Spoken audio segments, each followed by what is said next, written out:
Her son betrayed her. His wife tried to steal the house she built with her late husband. They filed to take her mind, her name, her legacy. But Nora Wallace, widow, mother, forgotten matriarch, wasn't done yet. She didn't raise hell. She handed them the eviction notice, with their names already crossed out.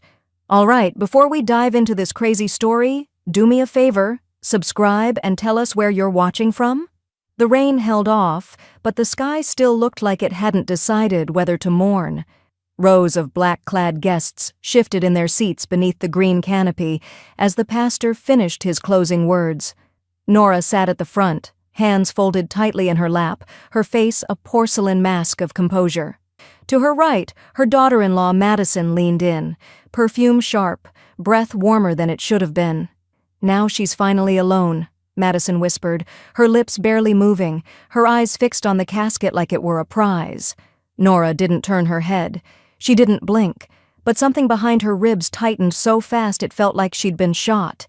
She didn't speak. Silence, she'd learned, was more dangerous than rage. Rage could be dismissed.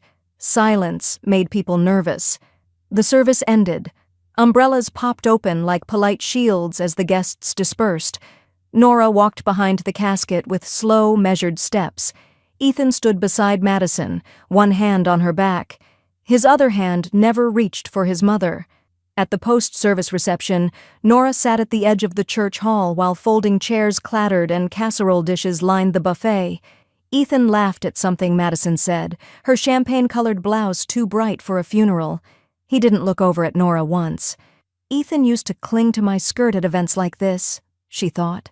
The image flickered, unwanted and soft, and she exhaled sharply to kill it. She stirred her untouched coffee. Her plate held a scoop of potato salad she hadn't asked for. No one joined her table. Across the room, Madison stood radiant under fluorescent lights, talking about a future as if her husband's father hadn't just been buried. "It's weird thinking about how much space there is now," she said to a friend, half laughing. Nora picked up the funeral program and folded it with exact care. She slipped it into her purse next to a small velvet pouch. Inside was the key to the safe deposit box, a weight she hadn't touched in years. She rose quietly, smoothed her coat and walked out without saying goodbye. The church parking lot was mostly empty. She didn't cry. She wasn't even sure she could. Not after the last 12 months. Watching Harold vanish in pieces had exhausted her tears. And Madison had made sure the grief came with sharp edges. There were memories Nora couldn't unsee. Madison telling Harold he didn't need so many pills. Madison intercepting the hospice nurse to clarify instructions. Madison loudly reminding Nora to stay hydrated, sweetie, in front of guests, as if she were the one unraveling. She gripped the steering wheel of her Camry and let herself feel the emptiness. Not sadness. Not yet. Emptiness like the soft space left after furniture is moved out of a room. Nora drove home on muscle memory, taking the long route past the hardware store Harold used to frequent. She turned onto Sycamore Lane and slowed as her house came into view, her porch, her rose bushes, the light still on in the upstairs bedroom. But when she tried her key in the front door, it didn't turn. She frowned. Tried again. Nothing. She moved to the side door. Same. Then the garage keypad. Denied. It wasn't until she stood in her own driveway, damp leaves sticking to her heels, and a moth batting against the porch light, that the message landed. They'd changed the locks. Her own son, her daughter-in-law. Nora stepped back, heart hammering not from panic but calculation. Her hand slipped into her purse. The safe deposit key pressed against her palm like a spark waiting for fuel. Her breath steadied. "All right," she whispered, voice low, the words curling into the night like a vow. The porch light flickered once and went dark. The night air was cold, dry, and indifferent, like the silence between two people who used to love each other. Nora sat stiff-backed on the edge of a guest bed that smelled faintly of lavender detergent and someone else's life. Laura, her oldest friend, had offered tea and sympathy, but Nora had declined both. "I'm fine," she'd said. She wasn't. She stared at the wall, not seeing it, not thinking of Harold in the casket, not even of Madison's smirk. All she could see was the deadbolt refusing her key, like the house had grown a mind of its own and decided she no longer belonged. What cut deepest wasn't the door. It was who had locked it. She was up before dawn, dressed in yesterday's funeral clothes with only a comb run through her hair. The silence in Laura's kitchen was broken only by the drip of the coffee pot. Nora poured herself half a cup and left it, steaming on the table. By 8:10 a.m., she was seated in a polished office across from a man in a trim navy suit whose nameplate read, Graham Alcott Trust and Estate Law. He looked like the kind of man who'd never eaten breakfast over a sink or cried in a driveway. "Mrs. Wallace?" he said, clicking his pen. "I reviewed your documents from the initial filing. The trust still names you as the controlling trustee." She blinked. "So the house is still legally under your authority," he confirmed, "unless there's a supplemental transfer agreement I haven't seen." Her throat tightened, part relief, part fury. "They didn't even try to make it legal," she said, more to herself than him. "No recent filings, no updates to the trust. They don't have the authority to change the locks." Graham's voice was calm, but Nora heard the implicit, "yet." She sat back. Her hands trembled, so she folded them tightly in her lap to still them. A memory flared. 15 years ago, Harold in his favorite checkered flannel standing beside her in that same lawyer's office as they signed the papers. "It's just to keep things simple if anything ever happens," he'd said. She had stayed trustee. She remembered now. Harold insisted. Outside, the winter sun had the edge of a blade. She stood at a crosswalk, the wind cutting through her coat, and felt something ancient and cold coiling inside her. It had started small. Madison offering to handle grocery runs, taking over the guest room, temporarily. Then replacing the curtains in the kitchen, the ones Nora had sewn herself. One day, Nora woke to find the coffee labeled decaf only, doctor's orders. And the next, Madison had created a family calendar that excluded Nora from her own appointments. She had let it go, for Harold. But now Harold was gone, and she was done. Nora sat in her parked car outside the house. Not her home. The house. She dialed Ethan's number with the same steadiness she'd once used to pour Harold's morphine drops. He answered on the second ring. "Hey, Mom, look, I need a key," she said. "The locks have been changed." A pause. The background was noisy. Maybe the kitchen, maybe Madison's voice, too loud and too close. Ethan sighed. "Madison thinks, it's probably best if you take some space, to grieve, somewhere quiet." Nora felt her face go still. Her nails bit into her palm. "She said that?" she asked, her voice flat. "Yeah, I mean, it's only temporary. We just think—" "She said that," Nora repeated. Ethan didn't answer. She ended the call without another word. In the silence that followed, Nora reached into her purse and pulled out the velvet pouch. The key nestled inside caught a sliver of sunlight, winking like it was in on a secret. She turned it over in her fingers slowly, almost lovingly. "Madison," she whispered, "you just woke someone up." And this time, she smiled. The safe deposit box was heavier than she remembered. Not the box itself, but what it contained. Nora sat in the tiny, fluorescent-lit room inside First Granite Bank, the sterile chill clinging to her skin like a warning. The manager had left her alone, offering the standard, "take your time," with a polite smile he didn't mean. She clicked the latch open. The papers were arranged in Harold's impossible neatness, plastic sleeves, tabs, labels in blocky handwriting. She felt a fresh wave of morning crack beneath her ribs, but she didn't let it rise. Near the back, a crimson folder rested like it had been waiting. The tab read, "If they turn on you." Nora exhaled through her nose. "Of course you knew." She opened it.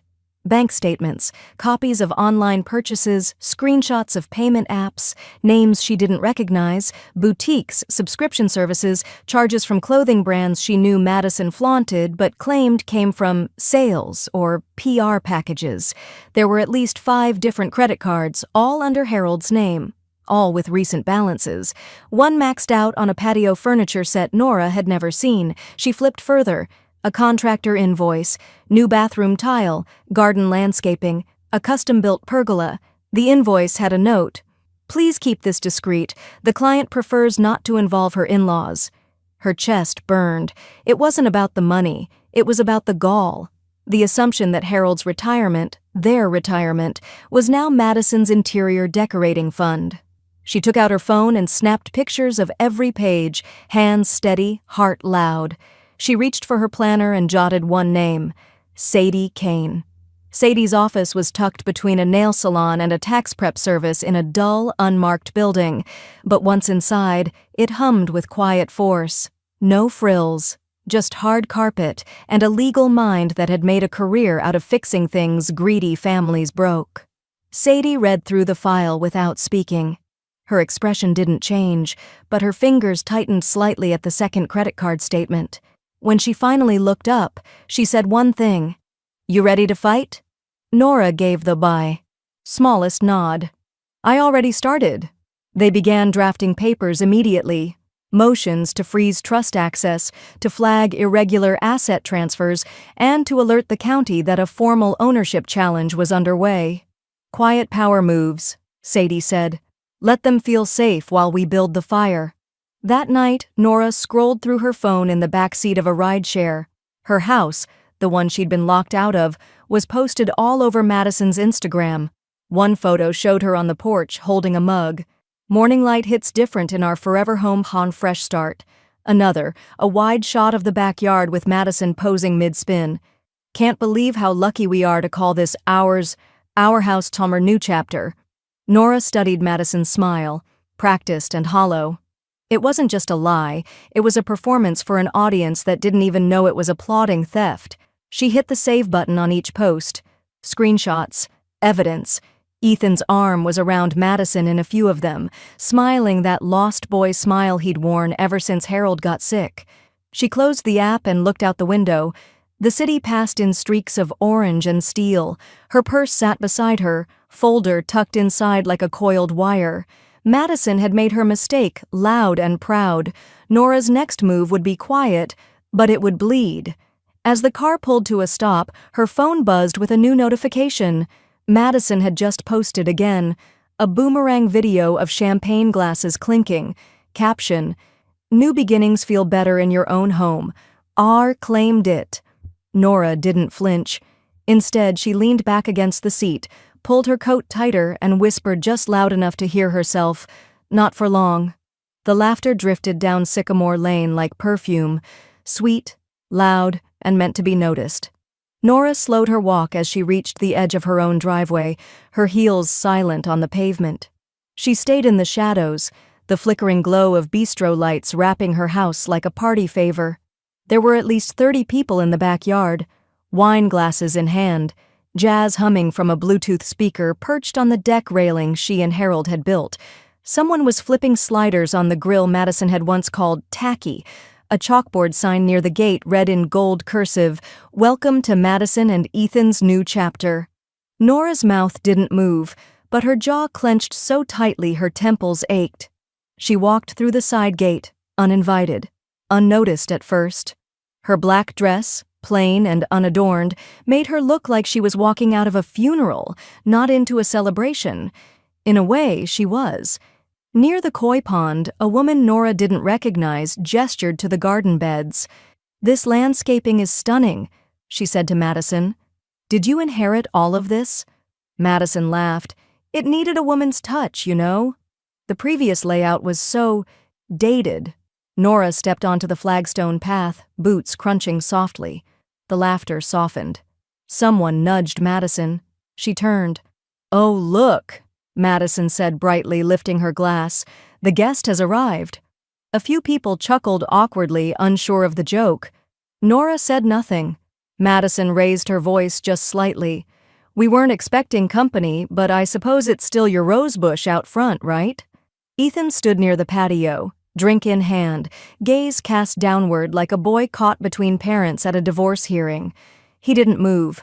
Nora's smile came slowly, just the edge of her lips, like a blade unsheathed.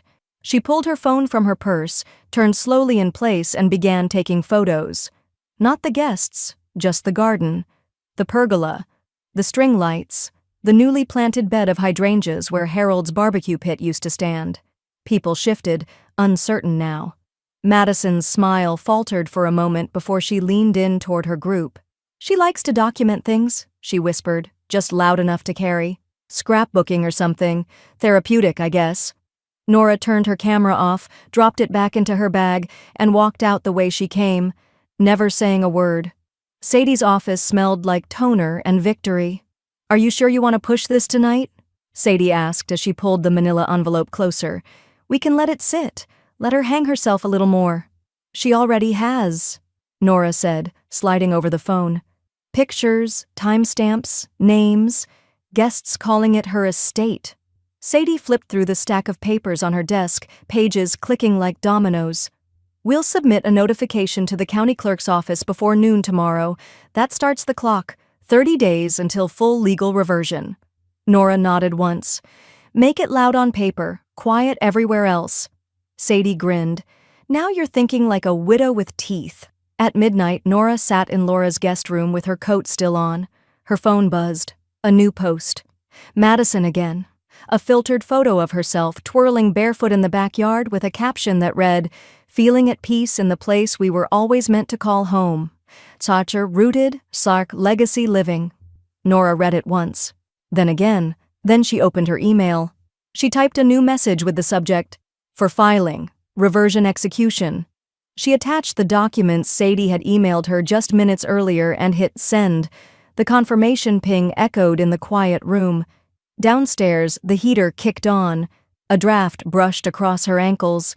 She didn't notice. Her eyes drifted to the side table, where a single photo of Harold in his workshop sat framed in wood. His hands were dusty. His eyes were laughing. "I'm not taking it back," she said aloud. "I'm taking it apart."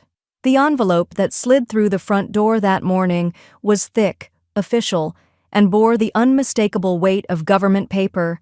It landed with a dull slap on the hardwood floor, unnoticed at first beneath the hum of the dishwasher and the sound of Madison's bare feet padding across the kitchen tiles. Ethan retrieved it from the floor with a yawn still on his lips, flipping it over like it was another water bill. The county seal at the top made him pause. His eyes skimmed the first paragraph, then the second. By the third, the blood drained from his face. "Madison?" he called, voice thin. "You might want to see this." She took the envelope with casual disinterest until her eyes locked onto the words "legal reversion of property" and "restoration of trustee control." Her jaw tensed. She flipped to the second page, then the notarized third. "This is a joke," she said. "It's from the county clerk's office," Ethan replied, already moving toward his laptop. "It looks real."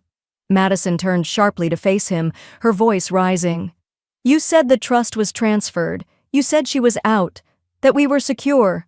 "I thought she was," he muttered. I remember we talked about it. She signed something, didn't she?" Madison's eyes narrowed. "Thought? You thought it was done? You didn't check?" Ethan stammered, searching his memory for a detail that no longer wanted to be found. "I didn't think we had to. You were the one who said it was safe." "Because you said you handled it," she hissed, gripping the edge of the kitchen island.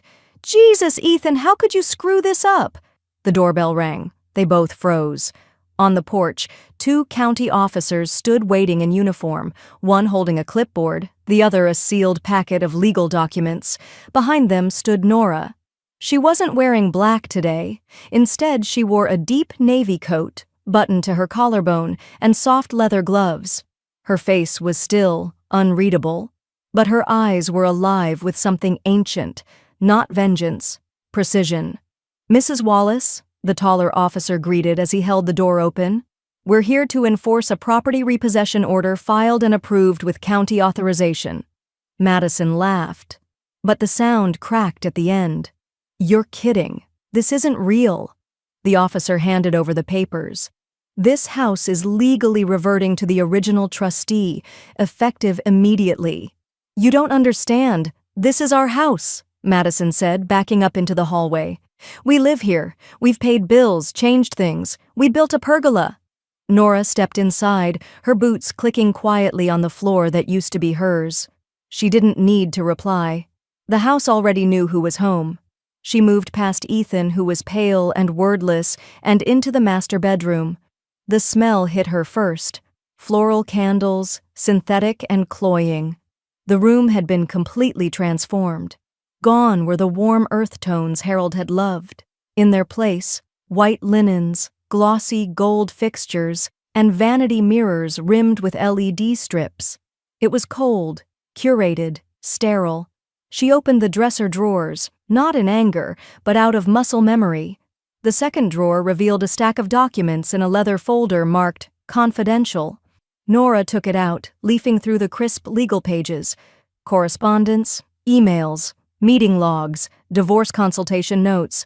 One email was particularly specific, an outline of timing strategies for filing divorce post-inheritance and how to ensure asset control during the transition. The name on the letterhead chilled her. Langston and Avery, family law. The dates told the rest of the story. Madison had been planning to leave Ethan for weeks, possibly months, once she thought the house was hers for good. Nora returned to the living room where Ethan stood leaning against the wall like he might fall through it. She handed him the folder without a word. His eyes flicked over the top page. His lips moved silently as he read, and then he looked up at her. Whatever was left of his defiance collapsed in that moment. "She was going to leave me?" he said softly, more bewildered than angry. Nora's voice was even, unflinching. "Guess she wanted to own more than the house." Ethan didn't respond. He just kept reading as if the answers were buried deeper in the pages. Behind them, Madison was pacing now, shrieking at the officer, threatening to call her attorney and sue everyone involved. Nora watched her quietly, with something closer to pity than rage. "She'll drag this through the mud," Ethan mumbled. "She doesn't let go." "She doesn't need to," Nora said, moving toward the door again. "Because I already have." Outside, the wind had picked up, brushing through the branches like applause. Nora stepped out onto the porch, the same one Madison had posed on just days before. She closed the door behind her with a click that echoed louder than any argument. For the first time in weeks, her keys were in her hand. And this time, they turned. Ethan sat on the edge of the bed that had once belonged to his parents, his hands tangled in his hair, while Madison paced the room like a caged animal. "I can't believe you let this happen," she hissed, arms crossed tight across her chest. "You had one job, Ethan. One. Keep her out of the picture. How hard is that?" "I didn't know she still had control," he said, voice low, eyes fixed on a crack in the hardwood floor. "We were supposed to finalize the trust transfer last fall, but what?" she snapped. "You thought it was handled? That's not good enough. You think she just showed up here with the paperwork by coincidence? She's been planning this. She played you like a damn banjo." He didn't respond. There was nothing left to defend. Madison turned away from him, hands on her hips. "Unbelievable. You let some grieving, broken woman outmaneuver both of us. Now we're stuck in this house like squatters waiting to be swept off the porch." Ethan flinched. Downstairs, the sound of a cabinet opening echoed faintly. Nora was home again. She had moved back in that morning without ceremony. No announcements, no confrontation, just a coat on the hall rack and a casserole dish slid into the oven as if nothing had ever changed. She'd chosen the guest room, saying it was just for now, claiming she needed some space. But her presence was undeniable. Her footsteps filled the house like it had exhaled after months of holding its breath. She didn't touch the master bedroom. She didn't touch much at all. But somehow she made it clear the house had shifted, its loyalty returned.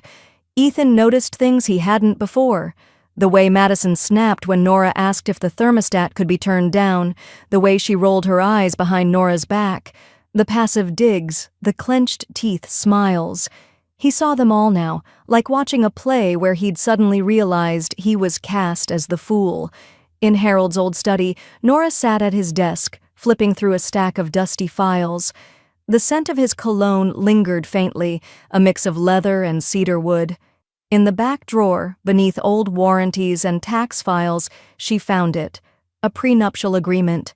It was half-finished, never signed. The date in the corner was months after Ethan and Madison had been married. The language was sharp: protection of inheritance, exclusion of marital claim to estate property, override clause by primary trustee. The draft wasn't Harold's idea. Madison had tried to slip this in post-marriage.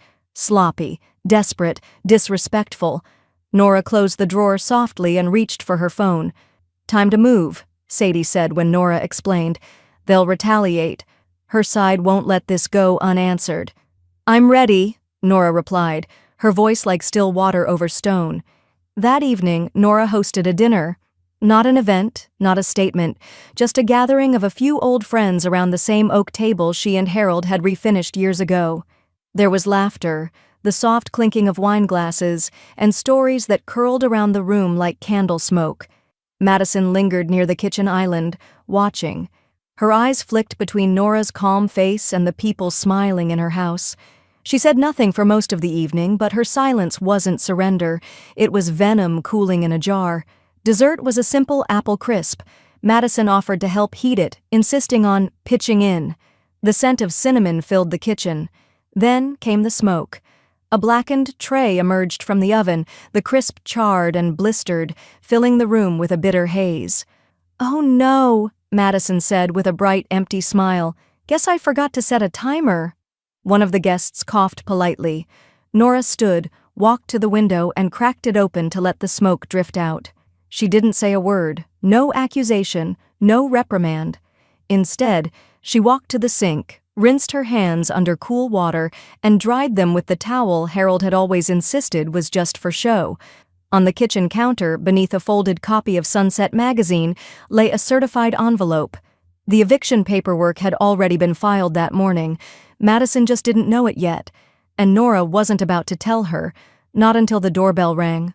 The doorbell's chime still echoed down the hall when Ethan emerged from the shadows of the staircase, his face drawn tight with the kind of worry that lived behind the eyes, not the mouth. He passed the remains of dinner, plates still warm, wine glasses half full, napkins crumpled like forgotten treaties, and found Nora standing at the open door. It wasn't an officer this time. Just a courier with confirmation. The eviction notice had been delivered, officially and legally, with no room left for denial. Madison's name was now printed in bold across the top of a court-backed document requiring her to vacate the premises within 30 days. Ethan waited until the front door shut and the hallway fell back into quiet before he spoke. "Mom," he said, gently but with an edge. "Don't do this, please." Nora didn't turn around. She slipped the envelope into the side drawer of the console table and began collecting empty glasses off the buffet. "I already have," she said. Ethan moved closer. Can we just sit and talk about this? This doesn't have to get ugly." She looked at him now, and something flickered across her expression. Pity, perhaps, or something softer, but it vanished before it settled. "You want to talk about ugly?" she asked quietly. "You let her change the locks while I was still in morning clothes. I didn't know she was going to—" "You let it happen." Her voice wasn't raised, but each word was precise, measured like a verdict. Ethan stepped back, rubbing the back of his neck like he could loosen something inside himself. "She's scared, and I am too. You're going to ruin her, Mom. If she gets kicked out now, she'll come for me. I could lose everything." Nora folded a linen napkin and set it gently beside the sink. "Is this about fairness?" she asked. "Or fear?" He didn't answer. She turned to face him fully now. "You were a kind boy once," she said. "You used to defend me when someone made a joke at the store or forgot I was in the room. You used to hold my hand when I crossed streets." "I still love you," Ethan said, his voice cracking. She got in my head. I thought we were doing what Dad would have wanted, keeping the family together. Your father," she said, voice low, "would have never let anyone erase me from my own home." The silence that followed wasn't empty. It was heavy, crowded with everything they hadn't said for years. Ethan's shoulders sagged, and for the first time he looked small. Not physically, but in the way a person shrinks when they realize they've been standing on the wrong side of a line too long. "I didn't know how bad it got," he admitted. "I kept telling myself she just had strong opinions, but it wasn't just that, was it?" "No," Nora said. "It wasn't." He sat down at the edge of the couch, elbows on knees, hands clasped like a boy at confession. "I don't know what to do." "You'll stay," she said calmly. "Until she leaves. Then we'll talk." Ethan looked up, eyes wet. What if she doesn't go quietly? She won't, Nora said, with not even a hint of doubt. But you still have a chance to. Don't waste it. They sat in silence for a while after that, the ticking of the old wall clock the only sound in the room. Nora moved through the space like she was retaking it in slow, deliberate steps, collecting candles, stacking dishes, recentering the family photo on the mantel. Madison hadn't removed it. She'd simply tucked it behind a vase of artificial lilies. Upstairs, a door slammed. Madison had read the notice. Ethan winced. Nora didn't flinch. She's not going to forget this, he murmured. No, Nora said, walking toward the stairs, but she'll remember it every time she sees a door she can't open. She didn't look back as she ascended the steps, her shadow trailing long behind her. Halfway up, the lights flickered, just once, before settling. In the bedroom, Madison was already shouting, but Nora wasn't going to answer with noise. She had already responded, with paper. The table was set with intention, not extravagance. Nora wasn't making a statement of wealth, but detail. Each plate was Harold's favorite stoneware, chipped slightly at the rim. The silverware had been polished, and the cloth napkins folded into quiet pyramids. A roast rested in the center, steaming gently beside a bowl of mashed potatoes with a lake of butter pooling at the top. The scent of rosemary and garlic filled the room like memory. She had even lit the candles, not for ambiance, but to remind them all what real warmth once felt like in this house. Ethan sat already, shoulders hunched, eyes tracing the grain of the table like it held answers. He hadn't spoken much since the eviction notice arrived. He hadn't left either. Madison's footsteps above them had come and gone all day in hard staccato bursts, as though she were punishing the floor for the truth it carried. Now, at 6 on the dot, Madison descended the stairs. She was dressed in a soft pink silk blouse and crisp white pants, too crisp for a home-cooked dinner. Her smile was bright but shallow, like sunlight on plastic. She swept into the dining room and looked around as if inspecting a set built just for her. Well, she said cheerfully, someone's been busy. Nora didn't respond. She just gestured to the chair across from her. Madison sat, crossing her legs delicately, and reached for the wine glass. She swirled the red with practiced ease before taking a long sip. This smells amazing, Nora. So homey. Roast and potatoes. Harold's favorite, wasn't it? Her tone was dipped in familiarity, the kind that forgot it had worn out its welcome. Ethan nodded faintly, but his eyes were distant. If he noticed the meal was one their father had requested every year on his birthday, he didn't say so. Dinner passed in clinks and shallow comments. Madison filled the silence with breezy remarks about neighborhood gossip and real estate markets. Nora never engaged. She served each course with quiet grace, as though hosting a dinner party in a museum that only she remembered living in. Madison made small jabs beneath her breath, glad the dining room finally feels alive again, and chuckled softly when Ethan asked for more salt. Don't worry, baby, I'll teach her how to season next time.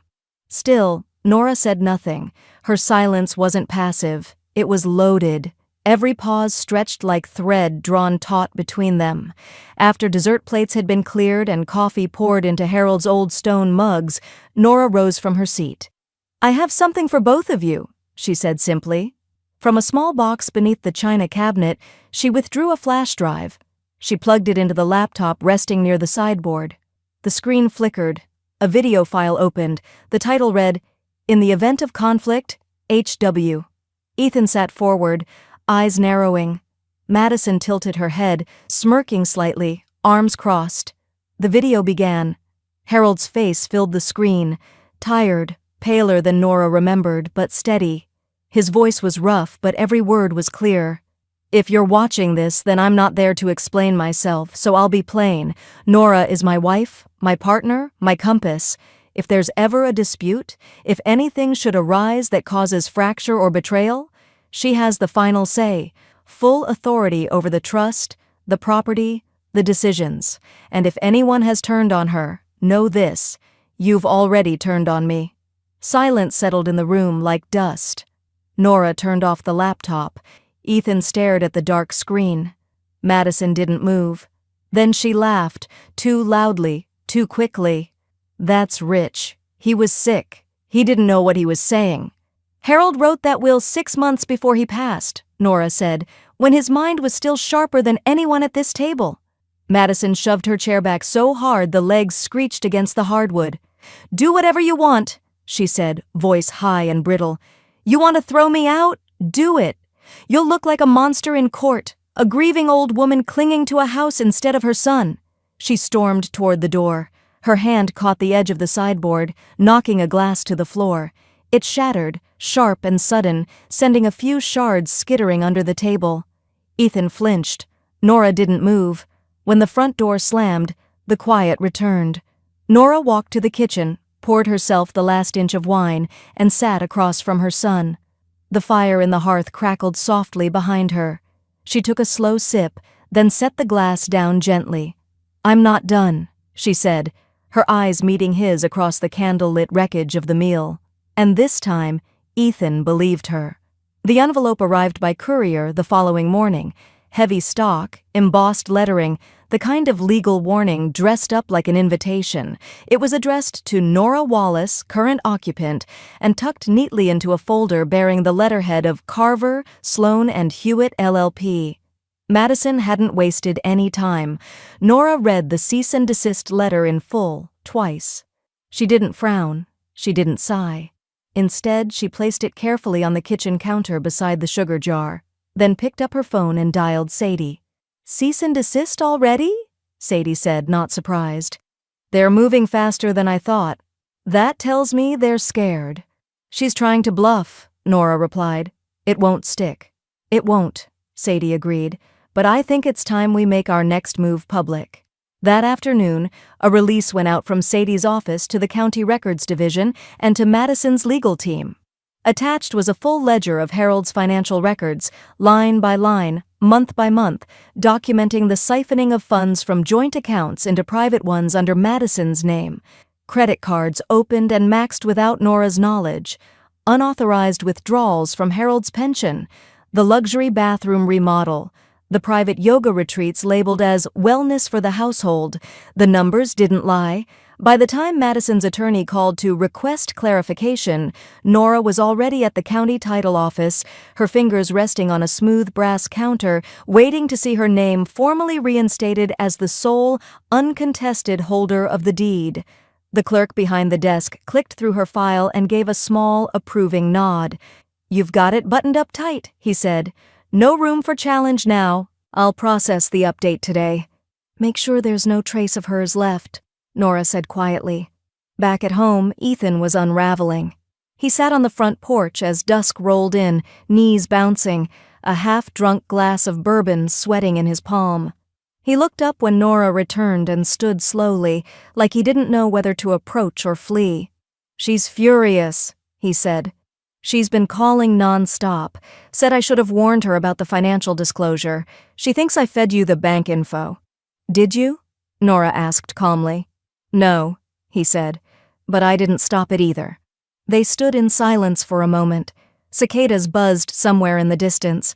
A dog barked 2 blocks over. Everything else felt still.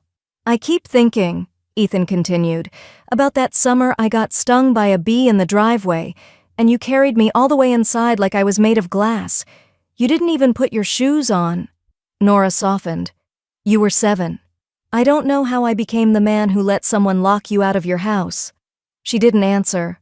Some wounds didn't need to be pressed. They needed to breathe. He took a deep breath. What do I do, Mom? I love her, but I see her now, and I don't know how to unsee it. Nora met his eyes, and in her gaze was all the steel and sorrow she'd built around herself. You have a choice, she said. Stay and help undo what you let happen, or leave with her. But I won't live in limbo anymore. Ethan looked away, his voice barely audible. I need time. Nora didn't hesitate. Time, she said, is what I've lost the most. She stepped past him and returned inside, the screen door creaking shut behind her. In the study, the light was soft, and the smell of old paper filled the air like the echo of Harold himself. She sat down at the desk and pulled out the trust file. One by one, she began striking Madison's name from every document. Everywhere it appeared, in secondary beneficiary lines, access privileges, medical power of attorney, Nora crossed it out in neat black ink. The final page was the account access log. She paused, then picked up the phone. The bank clerk verified her identity, and Nora gave one simple instruction: freeze Ethan's joint access. No exceptions, she said. Effective immediately. As she hung up, a notification lit up Ethan's phone out on the porch. He stared at the screen as the message loaded. Your access to Wallace Family Holdings has been suspended. Contact primary trustee for further review. Ethan didn't move. Inside, Nora locked the study drawer. Not out of secrecy, but because she didn't need to explain anything anymore. The manila envelope sat at the edge of Sadie's desk, thick and slightly warped from the binder clip securing its contents. Nora hadn't meant to open it right away. She was only stopping by to sign a revised affidavit, but the tension in Sadie's expression pulled her in. Sadie said nothing as she handed it over, just tapped the top once and stepped aside. These were sealed court documents, she said quietly. I had to lean on some favors. Nora opened the envelope with steady fingers. Inside were photocopies of legal filings, forms from the county probate division, case numbers, and preliminary hearing requests. The header hit her first. Petition for limited guardianship. Respondent, Nora Wallace, filed 6 months ago. Her vision narrowed to a tunnel. She flipped pages mechanically until she saw the names. Petitioner 1, Ethan Wallace. Petitioner 2, Madison Wallace. They filed for guardianship, Sadie said gently, claimed diminished capacity, that you were emotionally unstable and unable to manage your own affairs. Nora couldn't breathe for a moment. The room didn't spin. It just went still, the kind of stillness that presses against your ribs like a rising tide. She sank into the chair across from Sadie. Her voice, when it came, was hoarse. They tried to take me out of my own life, while Harold was still breathing. The judge never advanced the hearing, probably because it lacked evidence, but the intent— Sadie shook her head. They wanted to move before he passed, to get everything under their names quietly. Nora stared down at the final page, a statement from Ethan himself, typed and signed. It mentioned concerns about Nora's judgment, paranoia, and emotional instability related to grief. Grief. They weaponized her love for Harold like a mental illness. The memory crashed back in without permission. Last winter, the hospital room dimly lit, Harold groggy after treatment. A nurse had spoken to her like she was confused, double-checking the dosage she'd just confirmed with the doctor. Another time she'd asked to update Harold's insurance file, and the administrator told her gently, "Your son already has authority on this." She hadn't understood then. She did now. Madison and Ethan had been laying the groundwork for her erasure long before Harold's death, not just from the home, from the record, from the very identity she carried. Nora stood slowly. I need some air. Sadie didn't stop her. The cemetery was empty except for the wind. Dry leaves scraped across headstones as Nora knelt before Harold's grave, one hand resting against the edge of the granite like it might steady her. I missed it, she whispered. I didn't see them coming. The sky was low and gray, not yet raining, but threatening to. Nora pulled her coat tighter. They tried to steal my name, my sanity. You always said I let people slide too easy. You were right. She closed her eyes, fingers brushing the engraved letters. But I'm not sliding anymore, Harold. Her voice hardened. They're going to feel you, in every signature I write from this point on. By the time she got home, she was on the phone with her banker. I want to initiate a full separation, she said, walking calmly through the house. All joint accounts. I want Ethan and Madison's names removed from anything tied to Wallace Holdings or the family trust. Yes, I understand the consequences. I'll take full responsibility for the transfer. She paused at the study door and added, and I'd like to begin liquidation of any shared assets with their names attached, cars, lines of credit, retirement accounts Harold didn't designate directly to me. The banker hesitated, then confirmed her authority. The calls began. At 5:42 p.m., Ethan's phone buzzed in his jacket pocket as he pulled into the driveway. A cascade of alerts followed. Text messages, banking app notifications, voicemails piling up one by one. His card had been declined when he stopped for gas. He ignored the first alert, then the second. By the third, his hands were shaking. He opened the app and stared as line after line read, "Account access revoked. Card suspended. Vehicle asset flagged for repossession." Inside the garage, the family's second SUV, a sleek black Lexus that Madison had insisted on leasing in Harold's honor, was missing. Ethan stood frozen in the driveway, phone slack in his palm, heart racing like it had just figured out the rules had changed for good. Behind him, the porch light flicked on. The lock clicked into place. And Nora, once again, was already one step ahead. Ethan didn't knock. He came in through the back door, the way he used to when he was 16 and trying to avoid his father after curfew. His hair was a mess, his eyes hollow. He hadn't shaved, and the shirt he wore was wrinkled and mismatched with his dress shoes. But it wasn't shame in his posture. It was desperation.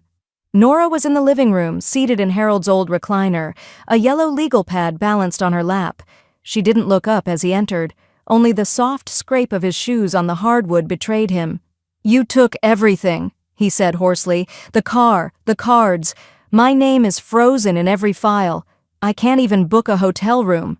Nora set the pen down, folded the legal pad, and looked at him squarely. "No," she said calmly. "I reclaimed what was already mine." He stepped forward, hands flexing like he wasn't sure what to do with them. "You're punishing me to get back at her." "I'm holding you accountable," she replied, her voice flat. "You tried to erase me while I was still breathing." Ethan flinched. "She convinced me." "She guided you," Nora interrupted, "but you walked the path." For a moment he looked like he might cry, but whatever softness he had left hardened beneath his jaw. He looked away.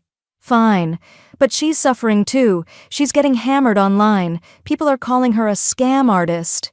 "She built that story," Nora said, "and now she's trapped inside it." The internet had turned quickly.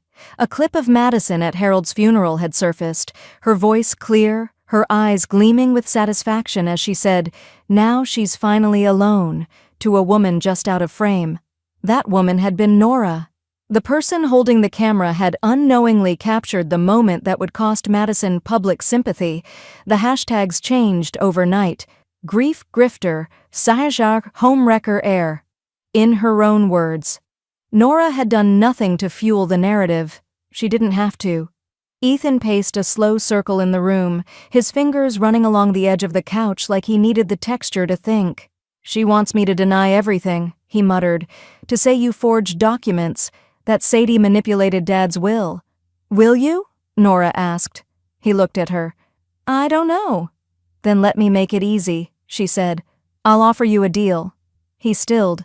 "You go into that courtroom," she continued, "and you tell the truth. All of it.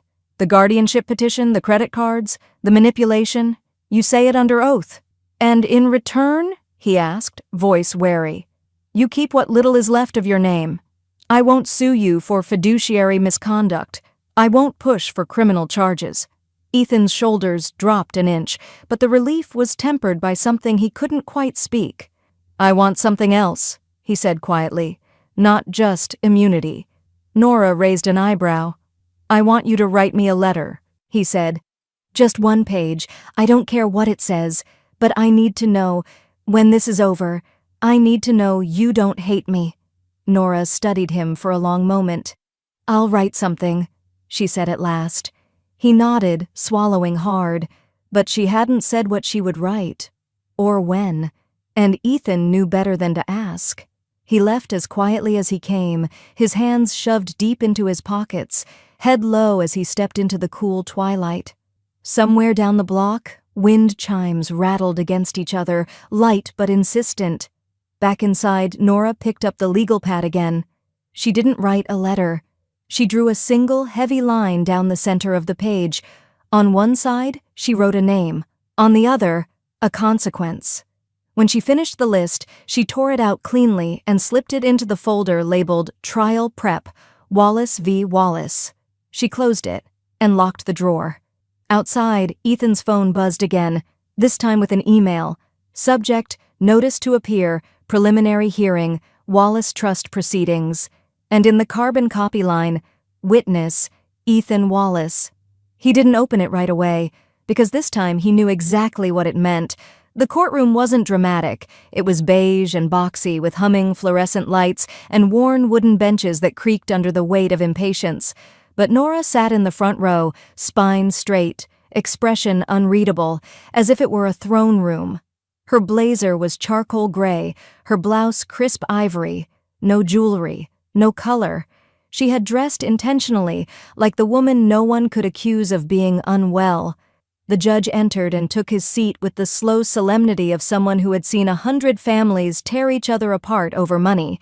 He nodded once, and the proceedings began. Madison's lawyer, young, confident, overly moisturized, stood to deliver his opening. He painted Madison as a misunderstood daughter-in-law who had sacrificed her personal career and peace of mind to care for a declining, fragile woman. He used words like caretaker, chaotic grief, and poor communication. He called Nora's behavior erratic and her control over the estate concerning. When Madison took the stand, she leaned into it like a role she'd rehearsed. "I tried so hard to make her feel supported," she said, dabbing the corner of her eye with a tissue she hadn't needed. "I rearranged my whole life for that house, for Harold, and for her. I didn't expect to be punished for loving too hard." Sadie didn't flinch. She rose and presented Exhibit C, a timeline of bank records showing months of unauthorized transactions. The projector displayed purchases of boutique skincare, luxury travel, a $9,000 custom fire pit labeled as therapeutic amenity. Next came the sealed guardianship petition. The courtroom murmured when the document was read aloud, especially the part where Madison described Nora as delusional and emotionally unstable. Nora didn't blink. Ethan was called to the stand last. He hesitated as he stood. His suit jacket didn't quite fit. His hands trembled as he adjusted the mic. "I didn't know what I was doing," he began. "I convinced myself we were helping her, but the truth is we were pushing her out, and I let it happen." Sadie approached gently. "Did you sign the guardianship petition?" He nodded. "Yes." "Were you aware of Madison's misuse of Harold's accounts?" "Yes." "Did you benefit from it?" A long pause. Then, "I did." From the back row, Madison gasped audibly. But Ethan didn't turn. Sadie stepped aside. No further questions. Ethan stepped down, eyes lowered. He passed Nora's table without looking at her, but the air between them was charged with something fragile, like a bridge made of thread. Then, quietly, Nora stood. "Your Honor," she said, "may I read something before we close?" The judge gave a single nod. She removed a single folded sheet from her folder, Harold's letter. His handwriting was uneven but legible, the ink slightly faded. She read aloud, "Nora, if you're reading this, it means the world around you has become something unfamiliar, maybe even cruel, but I need you to remember who you are. You are the constant. You are the one who rebuilt things every time I broke them. If they come for you, it means they've already forgotten me. And if they lie, then you outlived the liars. Do what you must. I trust you more than I trust the law." The courtroom held its breath. Nora folded the letter, tucked it away, and sat. The judge's gavel hit once, final. In light of the evidence and testimony, the court recognizes Nora Wallace as the sole and rightful trustee of the Wallace estate and all attached assets. All claims from the contesting parties are hereby denied. Immediate eviction is granted per standing trust law. Court is adjourned. The sound of the gavel echoed long after the words stopped. Madison stood slowly, as if reality hadn't quite settled in her bones. Her mouth opened, but no words came. She turned and stormed out, heels clicking hard against the polished floor. Ethan remained seated. He didn't follow her. Nora rose, gathered her folder, and walked past him. She didn't stop. He didn't call after her. And outside, under a sky still as slate, Nora exhaled. For the first time in a long, long while. The sound of hammering wasn't loud, just rhythmic, clean. It echoed gently through the frame of the house like a heartbeat long silenced and now, finally, returning. Nora stood by the window, sipping tea from Harold's old mug as a local contractor patched the holes left behind by Madison's aesthetic upgrades. Gone were the chrome sconces, the mirrored panels, the sharp corners that had sliced personality out of every room.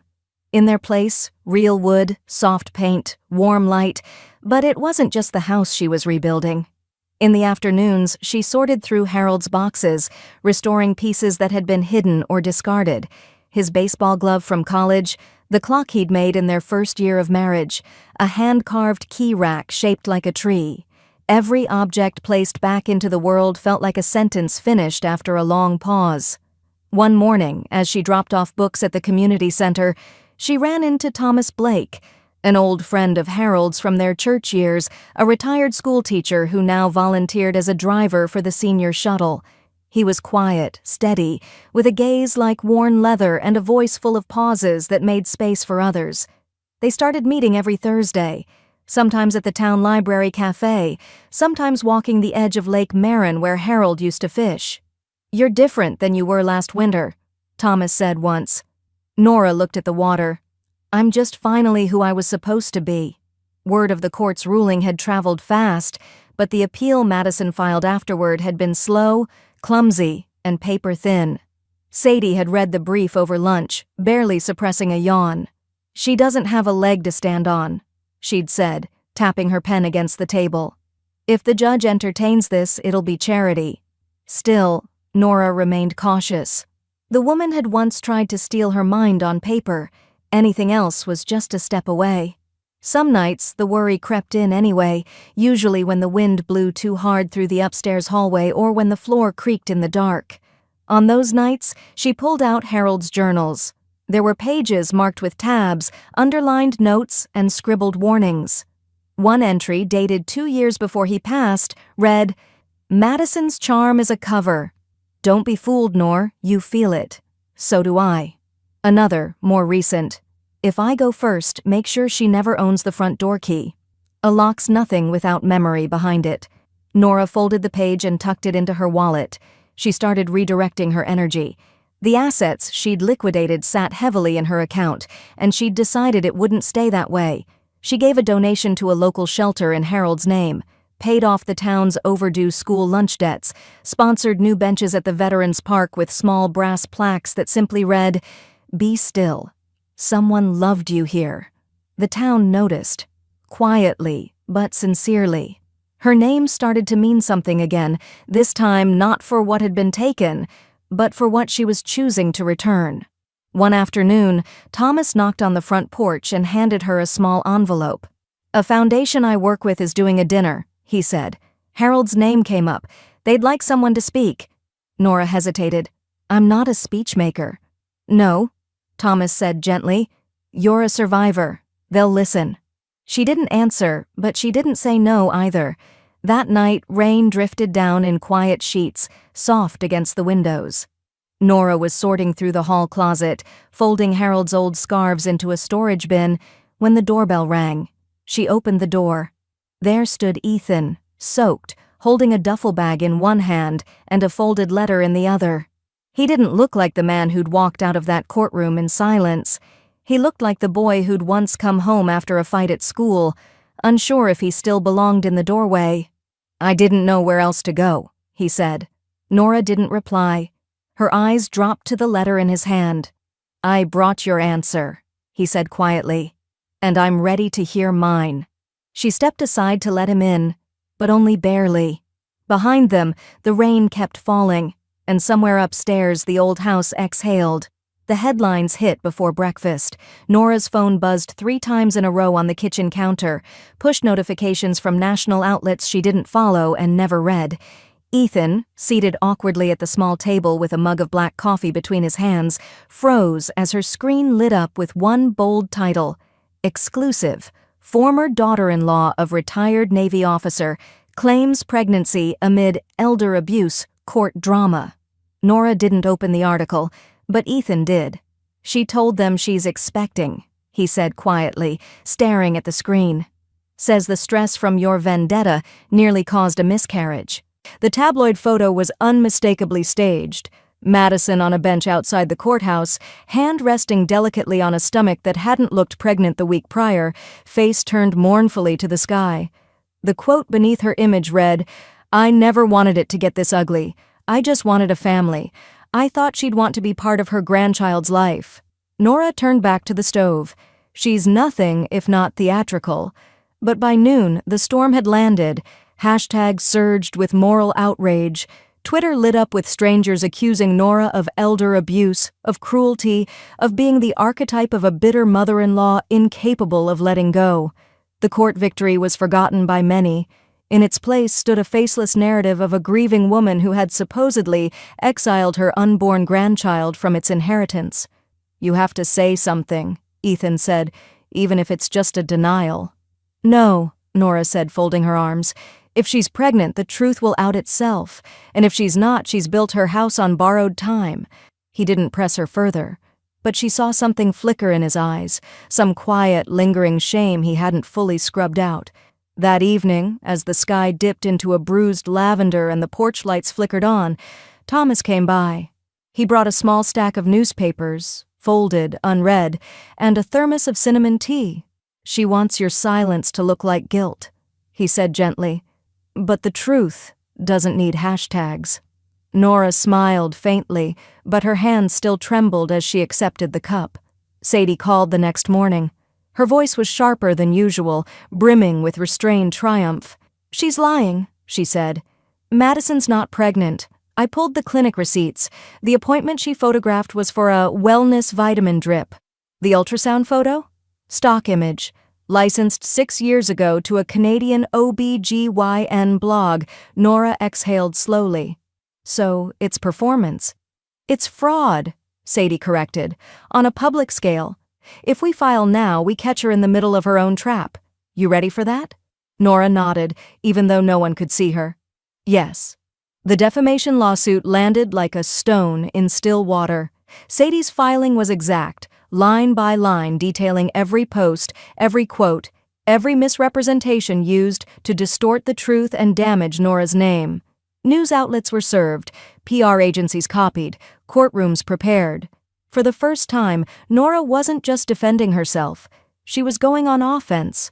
Within days, the tide began to shift. Receipts surfaced on Reddit. Anonymous sources posted side-by-side images of Madison's ultrasound photo and the original Canadian stock image. A YouTube breakdown of her staged interviews went viral.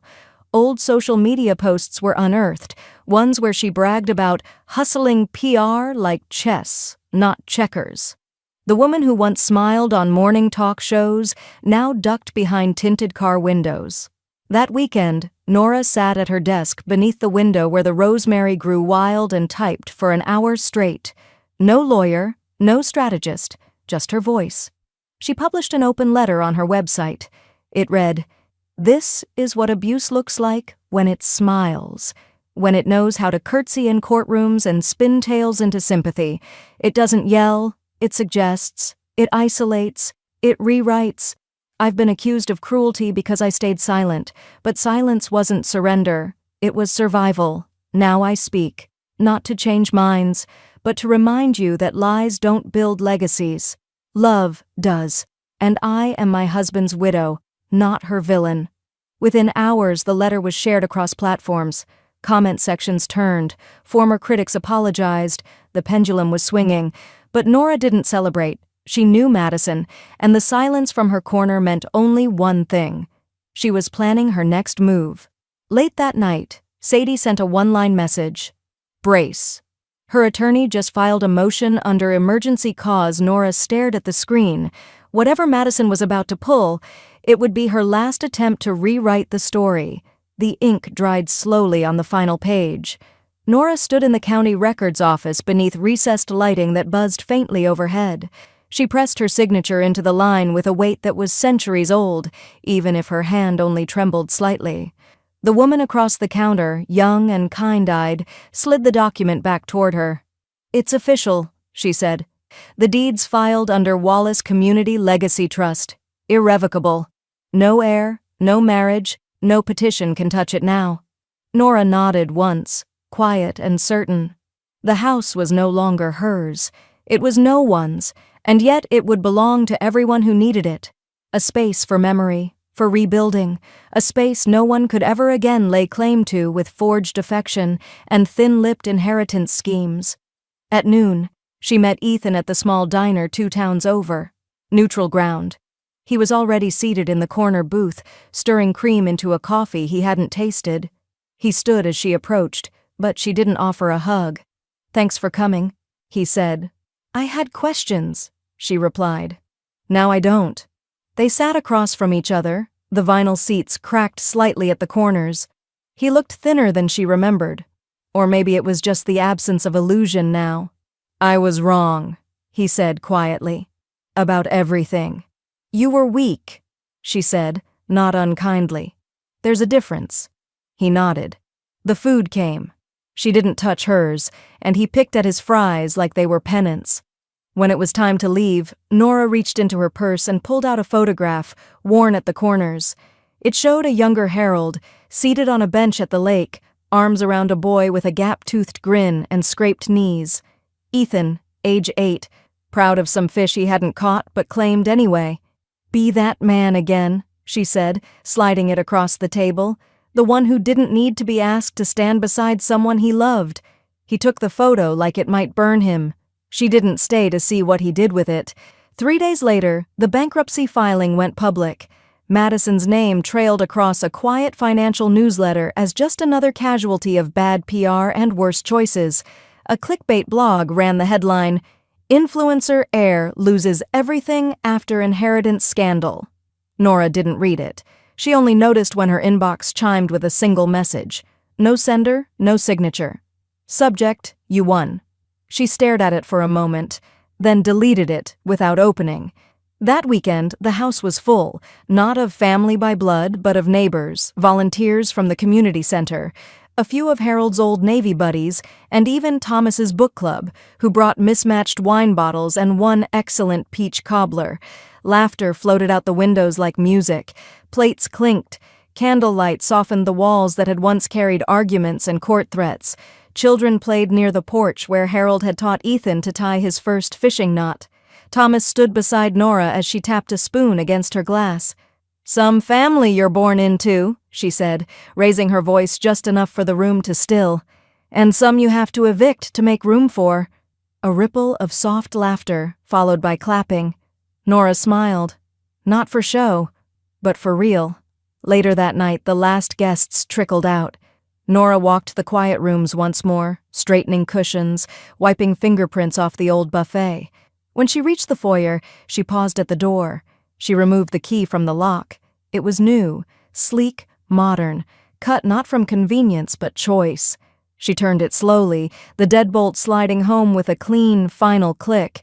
No one else had a copy. She stepped back, fingers still wrapped around the cool brass, and let the silence settle. Then, softly, so softly she wasn't sure if she said it aloud or just mouthed the words, she whispered, "They tried to erase me." Her hand fell to her side.